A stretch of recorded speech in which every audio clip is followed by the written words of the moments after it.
رب صل. بسم اللہ الرحمن الرحیم. سورہ نساء کا رکوع نمبر 19 اور 5ویں پارے کا رکوع نمبر 16 چل رہا تھا. اور وَإِن يَتَفَرَّقَا يُغْنِ اللَّهُ كُلًّا مِّن سَعَتِهِ وَكَانَ اللَّهُ وَاسِعًا حَكِيمًا. اس آیت تک اس رکوع کی تفسیر مکمل ہو چکی تھی. اس کے بعد والی آیتوں کی آج میں انشاءاللہ آپ کے سامنے تفسیر پیش کروں گا اور پھر اس رکوع کا خلاصہ. اعوذ باللہ من الشیطان الرجیم. بسم اللہ الرحمن الرحیم. وَلِلَّهِ مَا فِي السَّمَاوَاتِ وَمَا فِي الْأَرْضِ. اور اللہ ہی کے لیے ہے جو کچھ آسمانوں میں اور جو کچھ زمین میں ہے. وَلَقَدْ وَصَّيْنَا الَّذِينَ أُوتُوا الْكِتَابَ مِنْ قَبْلِكُمْ وَإِيَّاكُمْ أَنِ اتَّقُوا اللَّهَ. اور ہم نے تم سے پہلے جن کو کتاب دی تھی ان کو بھی وصیت کی اور تمہیں بھی ہم وصیت کر رہے ہیں کہ اللہ سے ڈرو. یعنی یہ جو پیچھے اللہ تعالیٰ نے احکام دیے ہیں ان احکام میں اللہ پہلے اپنی عظمت بیان کر رہے ہیں کہ اللہ کے لیے ہے جو کچھ آسمانوں میں اور جو کچھ زمینوں میں. یعنی وہ تن تنہا بادشاہ ہے اس کائنات کا, ہر چیز کا مالک ہے.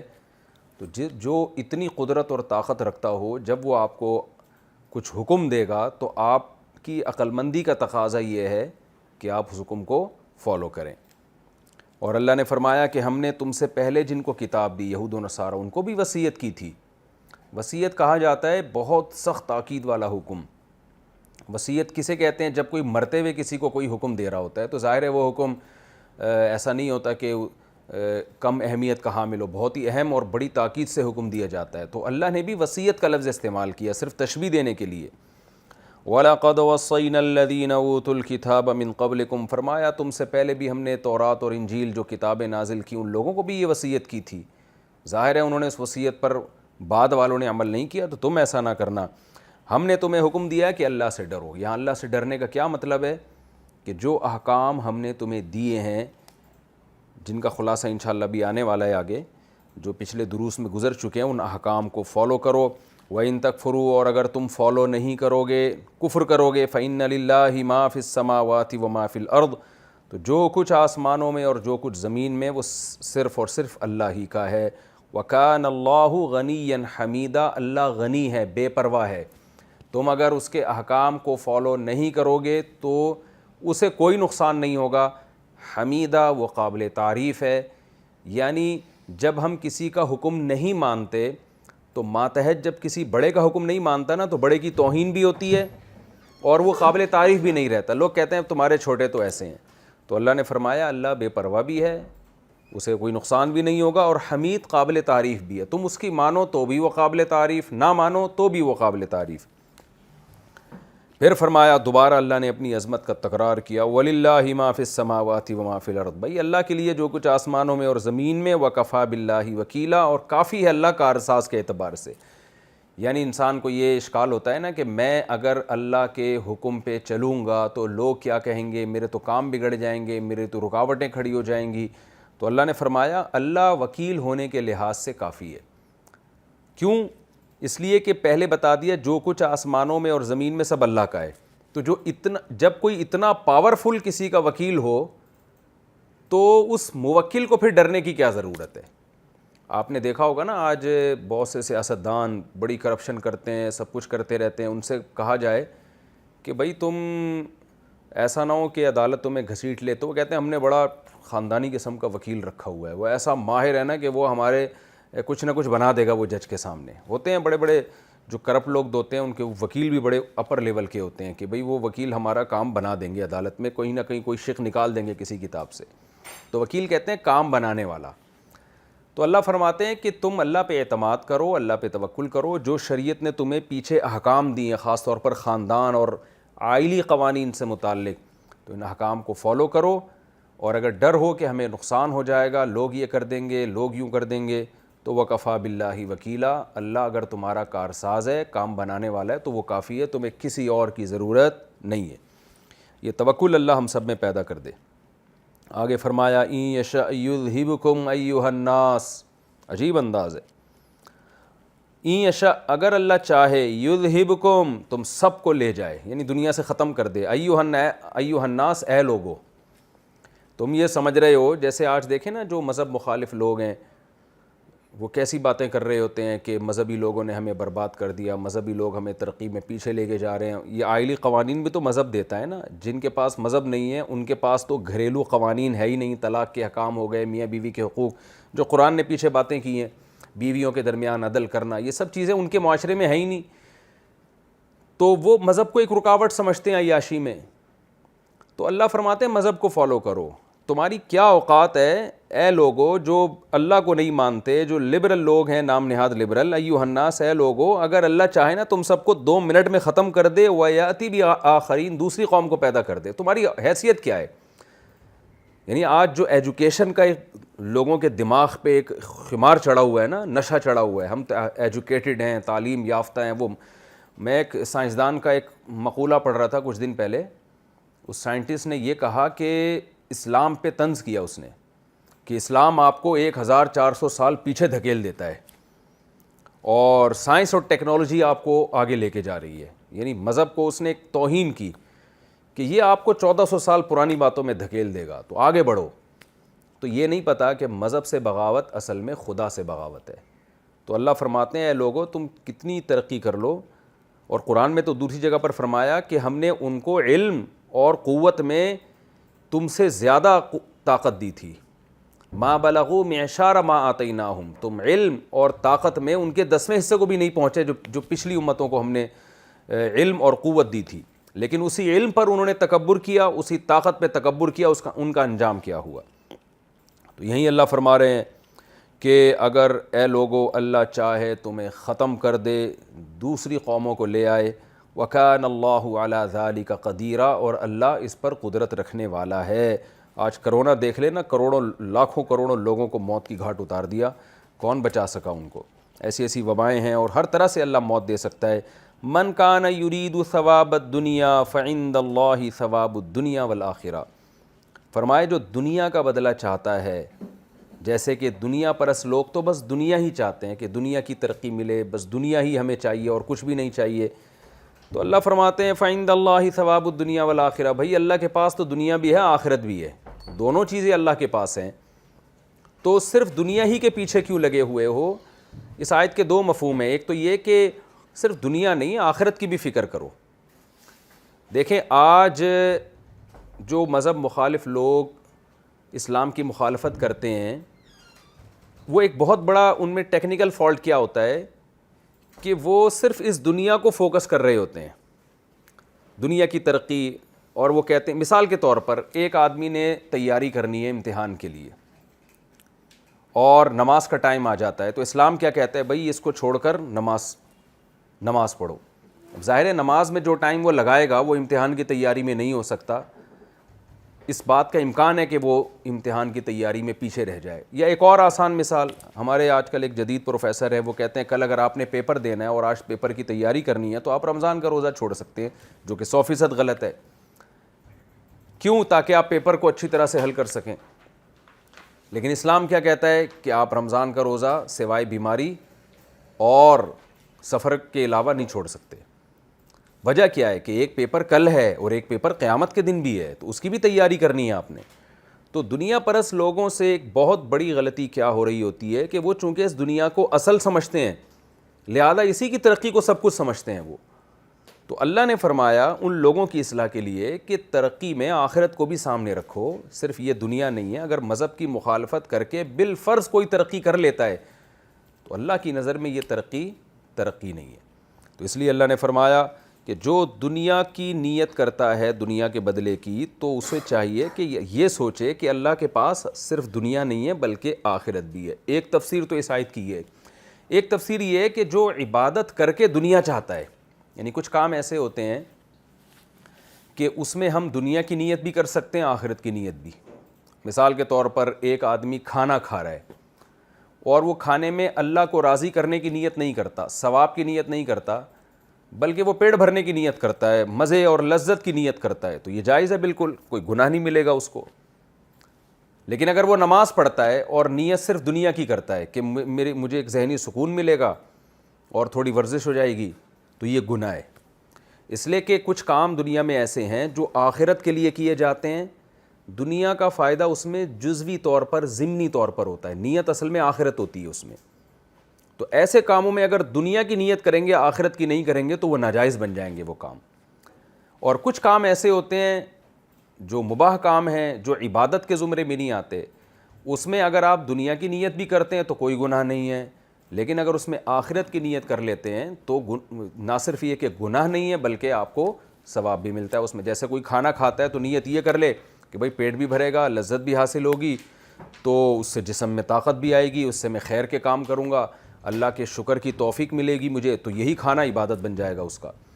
تو بعض علماء کہتے ہیں اس آیت کا مطلب یہ ہے کہ عبادت جو خالصتاً آخرت کے لیے کی جاتی ہے, اللہ ان لوگوں کو تنبیہ کر رہے ہیں کہ جو دنیا کا ثواب چاہتا ہے, دنیا کا بدلہ چاہتا ہے یعنی عبادت کر کے, تو اسے چاہیے کہ یہ سوچے کہ اللہ کے پاس دنیا کا ثواب بھی ہے اور آخرت کا, اور ظاہر ہے آخرت بہتر ہے, دوسرے مقام پہ آتا ہے. تو اس کو یہ بتایا جا رہا ہے کہ جب اللہ کے پاس ایک قیمتی چیز بھی ہے یعنی آخرت, تو اس آخرت کی نیت کیوں نہیں کر رہے, دنیا کی کیوں کر رہے ہو. تو دونوں تفسیریں ہو سکتی ہیں. آگے فرمایا وَكَانَ اللَّهُ سَمِيعًا بَصِيرًا, اللہ تعالیٰ ہے سننے والا اور دیکھنے والا. وہ سن بھی رہا ہے تمہاری باتوں کو, تمہارے عمل کو دیکھ بھی رہا ہے. لہذا اگر تم دنیا کے متلاشی ہو تو آخرت کی تلاش بھی کیا کرو, اور عبادت میں صرف آخرت کی نیت کیا کرو, دنیا کی نیت عبادت میں اصل نہیں ہونی چاہیے. یہ تو اس رکوع کی تفسیر مکمل ہو گئی. میں اس کا خلاصہ پیش کر کے آگے چلتا ہوں. یہ رکوع شروع ہوا تھا یعنی رکوع نمبر 19 اور 16, یہ شروع ہوا تھا وَيَسْتَفْتُونَكَ فِي النِّسَاءِ. تو اس رکوع میں ہمیں سب سے پہلے نمبر پہ سبق ملتا ہے وَيَسْتَفْتُونَكَ فِي النِّسَاءِ. صحابہ میں سے بعض لوگوں نے خواتین کے حقوق کے بارے میں پوچھا اور یتیم بچوں کے حقوق کے بارے میں, حالانکہ ان کے حقوق کی تفصیل پہلے نازل ہو چکی تھی, لیکن دوبارہ پوچھا, شاید یعنی اس امید پر شاید وہ حکم منسوخ ہو گیا ہو یا وہ حکم وقتی طور پر ہو. اللہ نے کیا فرمایا, وما یتلا علیکم فی الکتاب, اللہ نے فرمایا وہی حکم ہے جو پہلے کتاب میں پڑھ کے سنا دیا گیا ہے. تو اس سے عورتوں اور بچوں کے حقوق کی تاکید اور اہمیت کا اندازہ ہوتا ہے کہ دو طرح سے تاکید ہے, کہ ایک تو یہ کہ یہ حکم ناقابل منسوخ ہے, یہ کبھی منسوخ نہیں ہوگا. نمبر دو, ہر حکم ہی ایسا ہوتا ہے جب تک منسوخ نہ ہو تو وہ, جب تک اللہ اس کو یہ نہ بتائیں کہ منسوخ ہو چکا ہے تو اس وقت تک وہ واقعی منسوخ نہیں ہوتا. لیکن ان آیتوں کو الگ سے لانا, اس میں اور زیادہ تاکید ہے کہ اللہ کی نظر میں یہ اتنا اہم حکم ہے کہ اللہ اس کو دوبارہ ریپیٹ کر رہے ہیں, اور ریپیٹ میں بھی اشارہ نہیں کیا, ان آیتوں کو بھی گویا دوبارہ سے بیان کر دیا. کیسے بیان کیا اتنا لمبا, وما یتلا علیکم فی الکتاب, وہ جو تم پر کتاب میں آیتیں تلاوت کی گئی ہیں, فی یتام النساء, یتیم بچیوں کے بارے میں جن کو تم پورا مہر نہیں دیتے اور ان سے نکاح نہیں کرتے اور کسی اور سے بھی کرنے نہیں دیتے, اور کمزور بچوں کے بارے میں جو احکام نازل ہوئے, اور یہ جو اللہ نے تمہیں پہلے بتایا ان تقوموا الیتامى بالقسط, یتیموں کے ساتھ انصاف کیا کرو.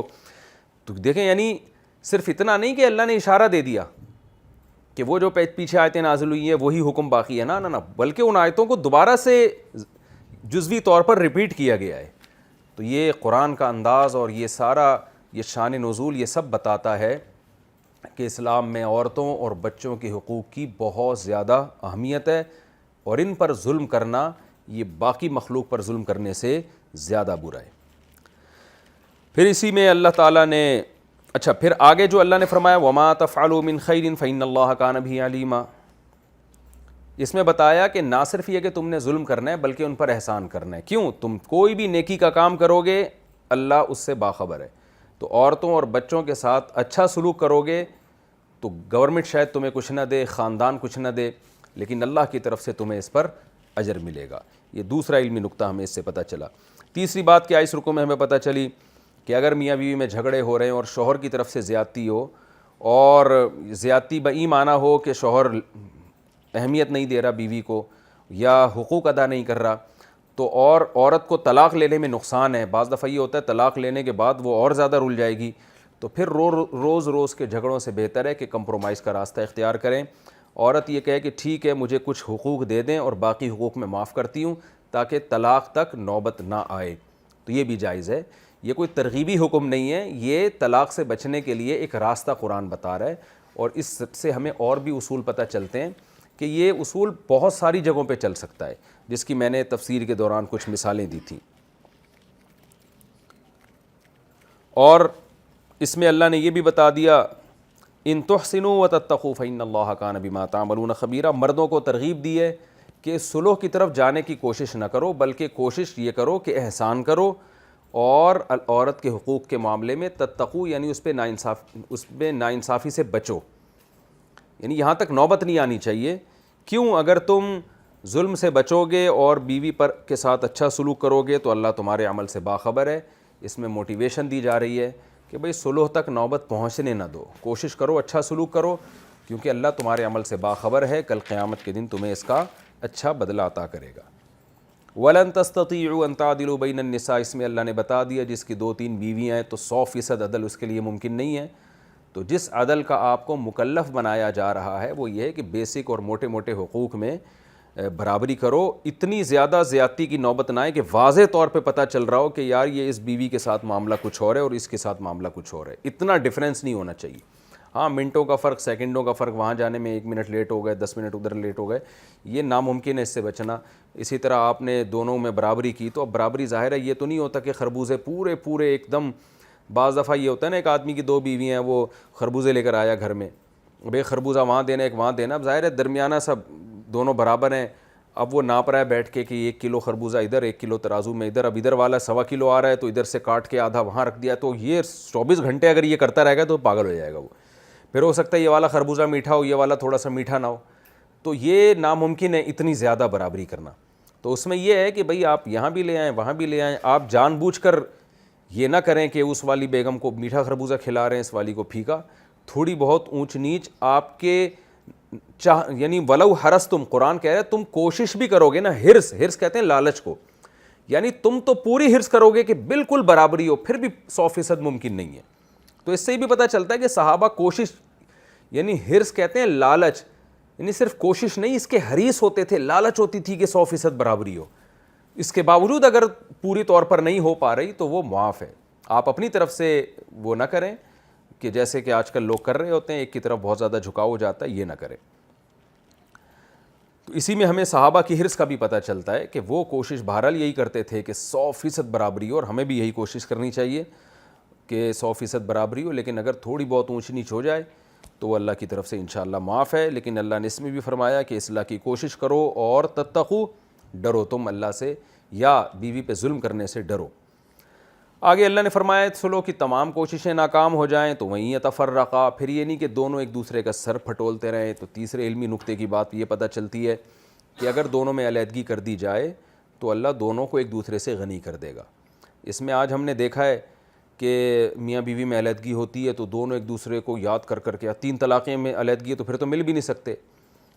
یا اگر 3 طلاقوں سے کم ہے، 1 طلاق ہے یا 2 طلاقوں سے نکاح ختم کیا ہے، تو بعض دفعہ شوہر طلاق دے چکا ہوتا ہے لیکن بیوی پھر عدت کے بعد کہیں اور شادی کرتی ہے. پھر یہ ساری زندگی بیٹھ کے اس کو روتا رہتا ہے، ہائے ہائے میری بیوی تھی، میں اس کو میرے کبھی دل سے نہیں نکل سکتی. تو یہ غلط ہے. اتنا زیادہ اپنے سر پہ مسلط نہیں کرنا چاہیے. بعض دفعہ عورت شوہر کو یاد کر کے روتی رہتی ہے. تو علماء یہ کہتے ہیں کہ اللہ نے یہ دل جو ہے صرف اپنی ذات کے لیے، اپنی یاد کے لیے بنایا ہے. اس کو کسی اور کے ساتھ بہت زیادہ مشغول نہ کیا جائے.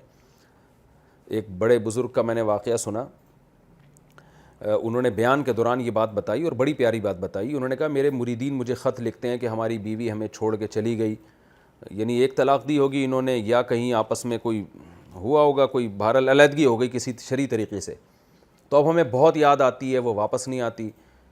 تو وہ بزرگ نے کہا کہ میں ان مریدوں کو کہتا ہوں دیکھو تم نے واپسی کی کوشش کر لی، بس اس سے زیادہ کہ تم مکلف نہیں. اب اس کو یاد کر کے کہ رو نہیں، کیونکہ اس سے دین کا بڑا نقصان ہوتا ہے.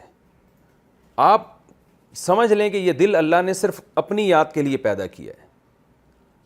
جب تک بیوی تھی آپ نے محبت دی، آپ نے محبت سے اس کو رکھا. اب نہیں بنی، علیحدگی ہو گئی تو اس کو دل سے نکال دو. اب نامحرم بن گئی آپ کے لیے، کیونکہ بہرحال ایک دن مرنا ہے، قبر میں جانا ہے، مٹی ہو کے سب نے ختم ہونا ہے. تو مسافر خانے میں اتنی دل لگیاں یہ ہماری صحت کے لیے بھی نقصان دہ ہیں اور ہمارے ایمان کے لیے بھی. تو اور پھر انہوں نے فرمایا کہ میں ایسے لوگوں کو موٹیویٹ کرتا ہوں کہ دیکھو غیرت مند آدمی اس عورت کو تو یاد رکھتا ہے جو آپ کے ساتھ وفا کرے، جو وفا نہ کرے اس کو یاد نہیں رکھتا، وہ اس کو بھول جاتا ہے. وہ اگر تمہاری بیوی وفادار ہوتی تو وہ بھی تمہیں ایسے ہی یاد کر رہی ہوتی. وہ تو یاد کر نہیں رہی، تبھی تو وہ کہیں اور شادی کر رہی ہے. جب وہ یاد نہیں کر رہی ہے تو تم کیوں اس کے پیچھے رو رہے ہو؟ تو فرماتے تھے کہ یہ غیرت کے خلاف ہے. اور پھر یہ حدیث پیش کی ان عالم نے کہ نبی نے فرمایا تزوج الودود الولود, ایسی عورت سے نکاح کرو جو اولاد بھی کثرت سے دے اور محبت بھی زیادہ کرتی ہو. تو وہ اگر زیادہ تم سے محبت کر رہی ہوتی تمہیں چھوڑ کے کیوں جاتی؟ تو یہی حال دوسری طرف بھی ہونا چاہیے. اگر مرد نے چھوڑ دیا عورت کو 3 طلاقیں دے دی ہیں, وہ عورتیں روتی رہتی ہیں ساری زندگی, ہائے میرا میاں, تو میں ان عورتوں سے کہتا ہوں اتنا پیارا میاں ہے تو 3 طلاقیں دی کیوں اس نے, تمہیں چھوڑا کیوں؟ یہ چھوڑنا اس کی علامت ہے کہ بھائی اس کے دل میں نہیں ہے آپ سے وفا, تو کیوں ایسے میاں کو یاد کر رہی ہو؟ تو ہمیں اللہ نے دل دیا ہے, ایک دل دیا ہے, اس میں اتنی ساری محبتوں کو ہم جمع نہیں کر سکتے. تو اس محبت کو اللہ کے لیے رکھیں اور غیرت مند لوگوں سے محبت کیا کریں. عورت ایسے شوہر سے محبت کرے جو اس کی کڑوی کسیلی برداشت کرے, اس کو چھوڑے نہیں, وفا کرے اس کے ساتھ. چھوڑ دیا تو دفع ہو یہاں سے, ایسی کی تیسی تمہاری, کیوں یاد کر کے روئیں بھائی کسی کو. اور بیوی آپ کو چھوڑ چھاڑ کے بھاگ گئی, آپ نے اپنی طرف سے پوری کوشش کر لی منانے کی, تھوڑے بہت اختلافات تو ہر جگہ ہوتے ہیں, پوری کوشش کر لی پھر بھی نہیں آ رہی, تو بھائی چھوڑو یار. وفاداروں سے وفا بھی کرو اور ان سے محبت بھی کرو. جو بے وفا لوگ ہیں ان کے صرف ٹائم ویسٹ نہ کرو اپنا, یہ مرد کی مردانگی کے اور مروت کے بہرحال خلاف ہے. تو اللہ نے بھی فرما دیا وَإِن يَتَفَرَّقَا, اگر دونوں علیحدگی اختیار کر لیتے ہیں, يُغْنِ اللَّهُ كُلًّا مِّن سَعَتِهِ, اللہ دونوں کو ایک دوسرے سے بے پرواہ کر دے گا. اس کو کوئی آپ اس سے اچھا مل جائے گا اور اس کو اس سے اچھی مل جائے گی, جو ملی ہوئی ہے اس سے پھر دل لگاؤ.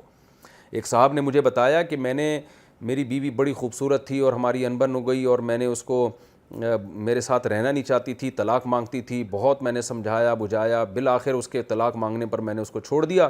جب میں نے دوبارہ شادی کی تو وہ اتنی خوبصورت نہیں تھی, اور ہوا یہ کہ پھر جو مجھے اب پہلی والی یاد آ رہی ہے. تو میں نے کہا یہ غیرت کے خلاف ہے. کتنی حسینہ ہو, جب وہ تمہارے ساتھ رہنا نہیں چاہتی تھی اور طلاق لے کے الگ ہو گئی تم سے, تو اس کو یاد کرنا یہ مرد کی مردانگی کے خلاف ہے. یہ میں واقعات اس لیے سمجھاتا ہوں تاکہ آیتوں کا اصل مفہوم آپ کی سمجھ میں آئے. قرآن کہنا کیا چاہ رہا ہے, یعنی اسلام ہمارا مزاج کیا بنانا چاہ رہا ہے. غیر مسلم تو ہوتے ہیں عشق محبت میں ساری زندگی روتے رہتے ہیں, لیکن اسلام ہمیں ان چیزوں سے منع کر رہا ہے. تو اللہ نے فرمایا وَإِن يَتَفَرَّقَا, تو میں نے اس سے کہا اس دوسری سے وفا کرو. وہ مجھے کہنے لگا یہ شکل کی اتنی اچھی نہیں ہے, لیکن یہ کہتی ہے میں کبھی سوچ بھی نہیں سکتی کہ آپ مجھے طلاق دیں, اور قدموں میں گر جاتی ہے کہ کچھ بھی ہو جائے اللہ کا واسطہ مجھے نہ چھوڑنا, میں خدمت کروں گی. تو میں نے کہا اس سے محبت کرو. اللہ کا شکر ہے شروع میں تو اس کو الٹے سیدھے خیالات آتے رہے, مگر اب وہ الحمدللہ اچھی زندگی گزار رہے ہیں, اللہ نے اس کو نیک صالح اولاد دی. تو انسان کی عجیب, شیطان اس کو پٹیاں پڑھاتا ہے کہ جو آپ کے ساتھ وفا نہیں کر رہے ان سے دل لگی کر رہا ہے, اور جو وفادار ہیں اور جن سے محبت کرنی چاہیے. میں نے کہا یہ اب آپ کی وائف ہے, اس سے محبت کرو, اللہ اس سے محبت پہ آپ کو ثواب دے گا. وہ جو چھوڑ کے چلی گئی یا علیحدگی ہو گئی اس سے محبت پہ کوئی ثواب نہیں ملے گا. قرآن کہہ رہا ہے وَإِن يَتَفَرَّقَا يُغْنِ اللَّهُ كُلًّا مِّن سَعَتِهِ, تو اگر علیحدگی اختیار کر لیں گے تو اللہ دونوں کو غنی کر دے گا. آگے اگلی آیتوں میں اللہ نے اپنی قدرت اور طاقت بیان کی ہے کہ اللہ کے احکام کو فالو کرو, اس لیے کہ اللہ کو نہ تمہاری کوئی ضرورت ہے, تم اگر اس کی نافرمانی کرو گے تو اس کا کوئی نقصان نہیں, تمہارا اپنا ہی نقصان ہے, اور اس کی طاقت سے تم باہر جا بھی نہیں سکتے. اور اس طرح بھی موٹیویٹ کیا ہے ہمیں, موٹیویشن کی گئی ہے اس میں, کہ موٹیویشن دی گئی ہے کہ اللہ سے بہتر کارساز کوئی نہیں ہے. اللہ کے حکم کو فالو کرو گے تو اللہ جو تمہارے کام بنائے گا وہ کوئی دوسرا نہیں بنا سکتا. آگے چلتے ہیں ہم. میں آپ کے سامنے انشاءاللہ سورہ نساء کا رکوع نمبر 20 اور 5ویں پارے کا رکوع نمبر 17 پیش کروں گا. اعوذ باللہ من الشیطان الرجیم, بسم اللہ الرحمن الرحیم. حسب معمول اس رکوع کا سب سے پہلے لفظی ترجمہ مختصر گرامر کے ساتھ, پھر اس کی تفصیل, اور پھر آخر میں خلاصے کے طور پر علمی نکات. اعوذ باللہ من الشیطان الرجیم, بسم اللہ الرحمن الرحیم. یا ایھا الذین آمنوا, اے لوگو جو ایمان لائے ہو, کونو ہو جاؤ, قوامین بالقسط, انصاف کے ساتھ قائم, قوامین قائم, بالقسط قسط انصاف کو کہتے ہیں, شہدائی اور گواہ بن جاؤ, للہ اللہ کے لیے, ولو اگرچہ, علی انفسکم تمہارے اپنے نفسوں کے خلاف ہی کیوں نہ ہو, اول والدینی یا والدین کے خلاف کیوں نہ ہو, والاقربین یا رشتہ داروں کے خلاف کیوں نہ ہو. یعنی تم انصاف کے ساتھ قائم رہو اور گواہ بنو اللہ کی رضا کے لیے. اگرچہ یہ انصاف کے ساتھ, انصاف پر قائم رہنے سے یا گواہی دینے سے, گواہ بننے سے تمہاری اپنے مفاد پہ زد پڑ رہی ہو, یا تمہارے والدین کا نقصان ہو رہا ہو, یا تمہارے رشتہ داروں کا نقصان ہو رہا ہو, اس کی پرواہ مت کرو, تم نے انصاف کی بات کرنی ہے. این یکن اگر ہوگا وہ سے مراد وہ جس کے خلاف گواہی دے رہے ہو تم، یا انصاف کی بات جس کے اگینسٹ جا رہی ہے، اس کے بارے میں اللہ فرماتے ہیں اگر ہوگا وہ غنیًا مالدار ہوگا، او فقیراً یا غریب ہوگا، فاللہ اولا بہما تو اللہ ان دونوں کا یعنی غنی اور فقیر کا زیادہ حقدار ہے۔ اولا کا معنی ہوتا ہے قریب، یہ ایک کمپیریٹیو ڈگری ہے۔ اولا اصل میں اولیو تھا، ازربو کی طرح، ازربو دوسرے کے مقابلے میں زیادہ مارنے والا، اولا دوسرے کے مقابلے میں زیادہ قریب، یعنی اللہ سب کے مقابلے میں، دوسروں کے مقابلے میں ان کے زیادہ قریب ہے۔ جب اللہ ان کے زیادہ قریب ہے تو تم ان فقیر یا غنی کی خاطر انصاف سے نہ ہٹو، بلکہ اللہ کو ان کی زیادہ پرواہ ہے تم سے زیادہ، تو تم اللہ سے آگے نہ نکلو، تمہیں جو اللہ کہہ رہا ہے وہ کرو، یعنی گواہی دو چاہے ان کے خلاف جا رہی ہو۔ فلا تتبعوا الہوا، ہوا خواہشات کو کہتے ہیں، حرص و ہوا کا لفظ سنا ہوگا آپ نے، بس خواہشات کی پیروی مت کرو، ان تعدلوا کہ تم ظلم کرنے لگو۔ دیکھیں عدل کا معنی عدل یعدل عدلاً، یعنی عدل یعدل کا مصدر جب عدل آتا ہے تو اس کا معنی انصاف کرنا، اور عدل یعدل عدولاً کا معنی ہوتا ہے ظلم کرنا، جیسے کہتے ہیں نا حکم عدولی، یعنی انصاف سے ہٹنا۔ کہتے ہیں اس نے حکم عدولی کی ہے، کیا مطلب حکم اور انصاف سے ہٹ گیا ہے وہ، تو یہ عدول سے ہے، تعدل عدل سے نہیں ہے۔ فرماتے ہیں فلا تتبعوا الہوا، پس تم خواہشات کے پیچھے مت چلو، ان تعدلوا کہ تم ظلم کرنے لگو، وَإِن تَلْوُوا اگر تم غلط بیانی کرو گے، لوا یلوی کا معنی لپیٹنا، یہ لفظ بھی گزر چکا ہے، میں پہلے بھی اس کو ڈیفائن کر چکا ہوں، یعنی لپیٹنے کا کیا مطلب ہوتا ہے؟ گھمانا، غلط بیانی کرنا۔ اگر تم غلط بیانی کرو گے، انصاف کی بات نہیں کرو گے، غلط باتیں کرو گے، او تعرضوا یا اعراض کرو گے، کیا مطلب؟ گواہی دینے سے اعراض کرو گے، فإن اللہ تو بے شک اللہ تعالیٰ کان بما تعملون خبیرا تمہارے عمل سے باخبر ہے، اس کا گناہ ملے گا کل قیامت کے دن۔ یا ایھا الذین آمنوا اے لوگو جو ایمان لائے ہو، آمنوا باللہ ایمان لاؤ اللہ پر، ورسولہ اس کے رسول پر، والکتاب اور اس کتاب پر، الذی نزل علی رسولہ جو نازل کی ہے اس نے اپنے رسول پر، والکتاب الذی انزل من قبل اور اس کتاب پر بھی جو اس نے پہلے نازل کی ہے، وَمَن يَكْفُرْ بِاللَّهِ اور جو انکار کرے گا اللہ کا، وَمَلَائِكَتِهِ اس کے فرشتوں کا، وَكُتُبِهِ اس کی کتابوں کا، وَرُسُلِهِ اور اس کے رسولوں کا، وَالْيَوْمِ الْآخِرِ اور آخرت کے دن کا، فَقَدْ ضَلَّ تو تحقیق وہ گمراہ ہو گیا، ضَلَالًا بَعِیدًا بہت دور کی گمراہی، دور سے مراد حق سے دور، بعیداً عن الحق۔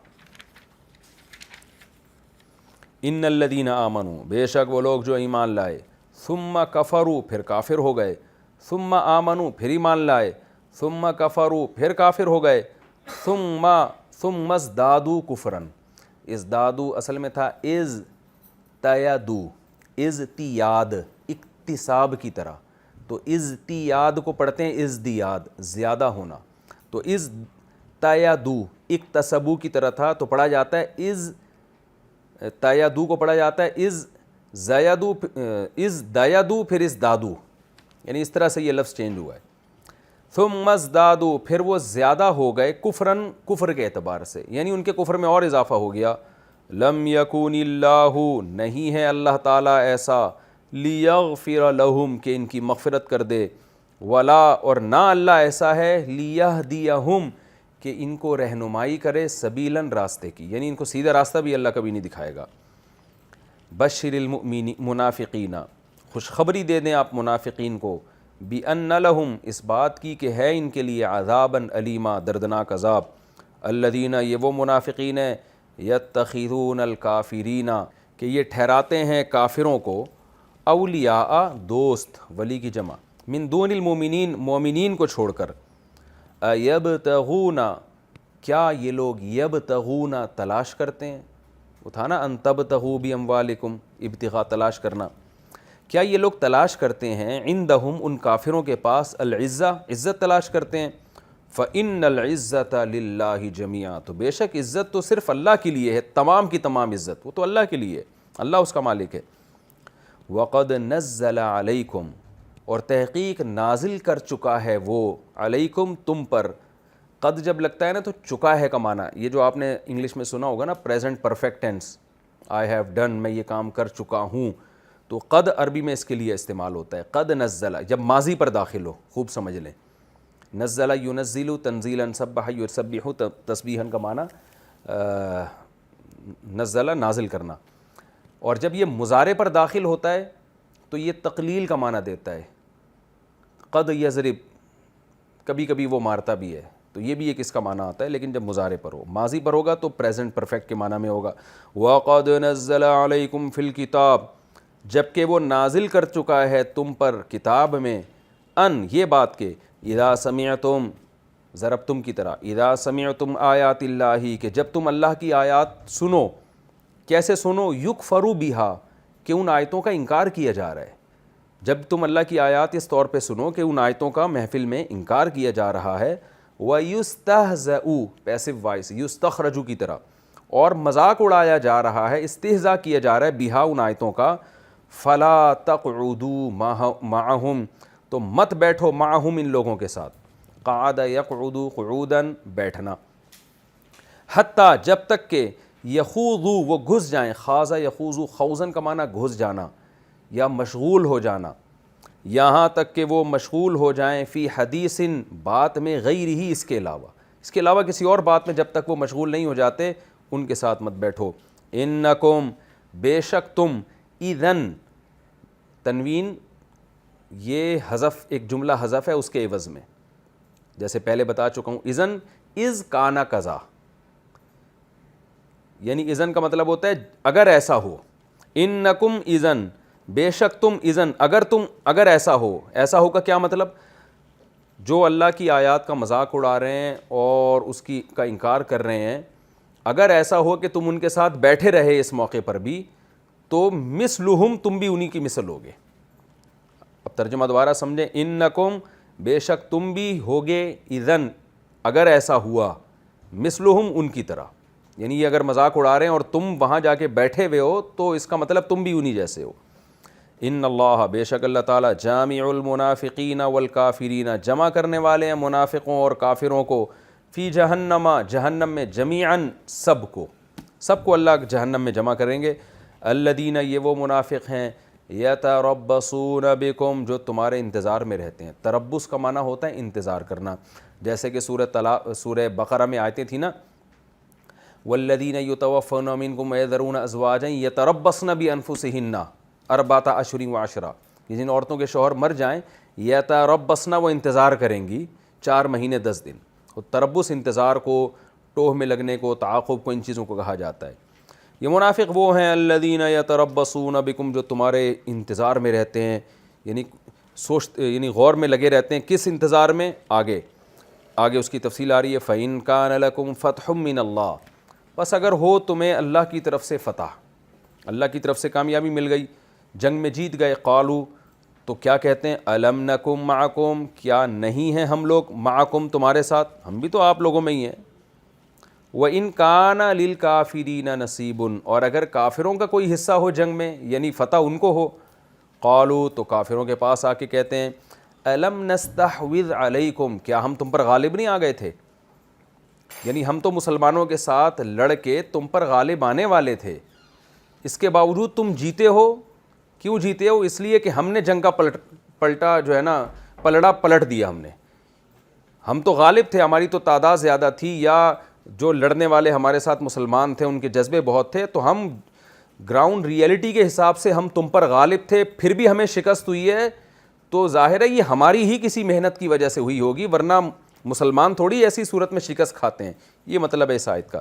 استحوذ علیہم الشیطان، قرآن میں آتا ہے نا، شیطان ان پر غالب آیا ہوا ہے، 28ویں پارے میں آتا ہے. تو استحواذ کا معنی ہوتا ہے غالب آنا. کہتے ہیں الم نستحوذ علیکم، کہ ہم تم پر غالب نہیں آ گئے تھے. وَنَمْنَعْكُمْ منع یمنع روکنا، اور ہم نے تم کو روک لیا تھا من المؤمنین مومنین سے، یعنی مومنین کے شر سے. قرآن میں محذوفات بہت ہوتے ہیں. تو ہم نے تمہیں روک لیا تھا مومنین کے شر سے، یعنی غلبے کے باوجود ہونا تو یہ چاہیے تھا مومنین تم پہ فتح حاصل کر لیتے، لیکن جو نہیں ہوئی ہے فتح، تو سوچو ہمارے علاوہ کون ہو سکتا ہے جو فتح میں رکاوٹ بنے. فاللہ یحکم بینکم یوم القیامہ، اللہ فرماتے ہیں اللہ تمہارے درمیان قیامت کے دن فیصلہ کرے گا. وَلَن يَجْعَلَ اللَّهُ لِلْكَافِرِينَ عَلَى الْمُؤْمِنِينَ سَبِيلًا، اور ہرگز نہیں بنایا کافروں کے لیے اللہ نے مومنین پر کوئی راستہ، ہرگز نہیں رکھے گا. لن یجعل، ہرگز ایسا نہیں کرے گا اللہ، کیسا نہیں کرے گا کہ کافروں کے لیے مومنین پر کوئی سبیل چھوڑے، راستہ چھوڑے.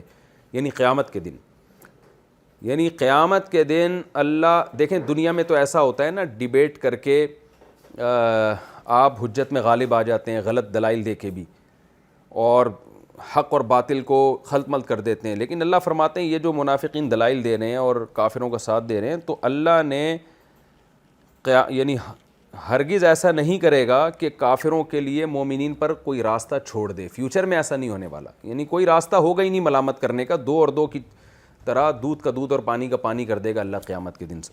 یہ تو اس کا لفظی ترجمہ ہوا. اصل میں ترجمے کے دوران کچھ تفسیر اس لیے بتاتا ہوں تھوڑی بہت، کہ وہ ترجمہ ورنہ اس کے بغیر سمجھ میں نہیں آتا. تو یہ اس رکوع کا ہو گیا لفظی ترجمہ، اور اب ہم انشاءاللہ اس کی تفسیر کی طرف جاتے ہیں. سورہ نساء کا رکوع نمبر 20 اور 5ویں پارے کا رکوع نمبر 17. یا ایھا الذین آمنوا، اے لوگو جو ایمان لائے ہو، کونوا قوامین بالقسط شہداء للہ. کیونکہ گھریلو مسائل چل رہے تھے، جہاد کی آیتیں بھی آئیں، منافقین کا تذکرہ بھی آیا، سب کی آپس میں کیا مناسبت تھی میں بتا چکا ہوں. تو چاہے گھریلو احکام ہو یا جہاد کا حکم ہو، ان تمام چیزوں کا بنیادی مقصد ایک صالح معاشرہ قائم کرنا ہے. تو صالح معاشرے میں اور ایک دوسرے کے حقوق ادا کرنے میں یہ بات بہت دخل رکھتی ہے کہ آپ جب بھی زبان سے بات کریں تو انصاف کی بات کریں، حق بات کریں آپ، اور اقربا پروری کی وجہ سے، ذاتی مفاد کی وجہ سے آپ ظالم کا ساتھ نہ دیں. اور گواہی دینے کی نوبت آئے تو آپ اللہ کے لیے صحیح گواہی دیں. تو یہ اس یعنی احکام سے متعلق اللہ نے قرآن میں یہ آیتیں بیان کی ہیں. یا ایھا الذین آمنوا، اے لوگو جو ایمان لائے ہو، کونوا قوامین بالقسط، انصاف کے ساتھ کھڑے ہو جاؤ. یعنی بات ہمیشہ انصاف کی کیا کرو، ساتھ ہمیشہ انصاف کا دیا کرو. شہداء للہ، اس کا عطف ہے قوامینہ پر، یعنی ہو جاؤ قائم انصاف کے ساتھ، اور ہو جاؤ گواہ، یعنی بن جاؤ گواہ اللہ کے لیے. یعنی اللہ کے لیے جب گواہی دینے کی نوبت آئے، بعض دفعہ یہ ہوتا ہے کہ مظلوم جو ہے وہ عدالت میں یا خاندان میں ظالم کا ظلم ثابت کرنے کے لیے اس کو گواہ طلب کرنے پڑتے ہیں، اور ایسے موقع پہ گواہ یہ کہہ دیں کہ جی ہمارا ذاتی مسئلہ نہیں ہے، ہم نہیں آ رہے کسی کے معاملات میں، ہم نہیں پڑھتے. تو یہ معاشرے میں انصاف نہیں ہوگا پھر. تو جس نے کوئی ایسا ظلم ہوتا ہوا دیکھا ہے، اگر عدالت اسے گواہی کے لیے بلاتی ہے، یا خاندان میں کوئی جرگہ ہو رہا ہے اور اسے بلایا جاتا ہے، تو اس کی ذمہ داری ہے کہ وہ اللہ کو خوش کرنے کے لیے وہاں گواہی دے. کیونکہ گواہی پر پیسے نہیں لیے جاتے، اس سے تو پھر ایک مظنہ تہمت ہے نا کہ یار پیسے لے کے گواہی دے رہا، ہو سکتا ہے یہ جھوٹی گواہی دے رہا ہو. تو یہ سب اللہ کے لیے ہوتا ہے. تو اس لیے اللہ نے فرمایا کہ گواہی بھی دیا کرو اور انصاف کا ساتھ دیا کرو. وَلَوْ عَلَىٰ أَنفُسِكُمْ، اگرچہ یہ تمہارے خلاف ہی کیوں نہ ہو. اس میں آپ کے اپنے مفاد پہ، یعنی آپ خود غلط ہوتے ہیں بعض دفعہ. اَوِ الْوَالِدَيْنِ، یا تمہارے والدین کے خلاف کیوں نہ جا رہا ہو. یہ کتنی اہم ترین آیت ہے کہ انسان پر والدین سے زیادہ کسی کا حق نہیں ہے. لیکن اللہ نے فرمایا کہ اگر تم انصاف پر مبنی گواہی دے رہے ہو، وہ تمہارے باپ اور ماں کے خلاف، دادا دادی نانا نانی ان کے خلاف بھی جا رہی ہوگی، تو تمہیں وہ دینی پڑے گی. گھریلو مسائل میں اس کا بڑا مسئلہ ہوتا ہے کہ اسی سے ہمیں یہ پتہ چلتا ہے کہ ماں باپ کے کہنے پر بیوی پر ظلم کرنا بھی جائز نہیں ہے. بعض دفعہ غلطی والدین کی ہوتی ہے، اور انسان اس لیے والدین کو غلط نہیں کہہ سکتا کہ بھئی غیرت کا مسئلہ بنا لیتا ہے اس کو، حالانکہ غلطی اس کے والدین کی. ہاں عزت احترام ان کا ملحوظ رکھنا اپنی جگہ ہے، لیکن آپ اپنے والدین کے کہنے پر کسی ظالم کا ساتھ نہیں دے سکتے. اور کہیں بھی جرگہ بیٹھتا ہے، کہیں بھی حکم بیٹھتا ہے، ثالث بیٹھتا ہے، لوگ آپ سے بات طلب کرتے ہیں، تو اس میں صحیح بات آپ پر بتانا لازم ہے کہ غلطی کس کی ہے. فرمایا اگرچہ تمہارے والدین کے خلاف کیوں نہ ہو، والاقربین، اور رشتہ داروں کے خلاف کیوں نہ ہو. کوئی بھی قریب ترین رشتہ دار، کیونکہ انسان اقربا پروری کا شکار ہو جاتا ہے. آگے اللہ فرماتے ہیں کہ ان یکن غنیا او فقیرا، تم جس کے خلاف گواہی دے رہے ہو اگر غنی یا فقیر ہو.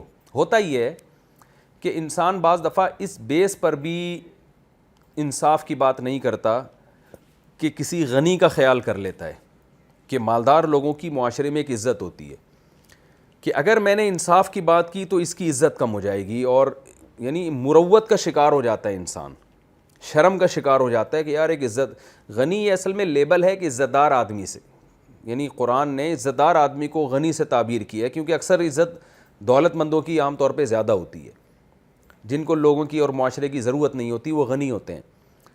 تو انسان ان کے خلاف گواہی دینے سے کیوں کتراتا ہے؟ اس لیے کہ معاشرے میں ان کا ایک مقام ہے، آدمی کو شرم آ رہی ہوتی ہے۔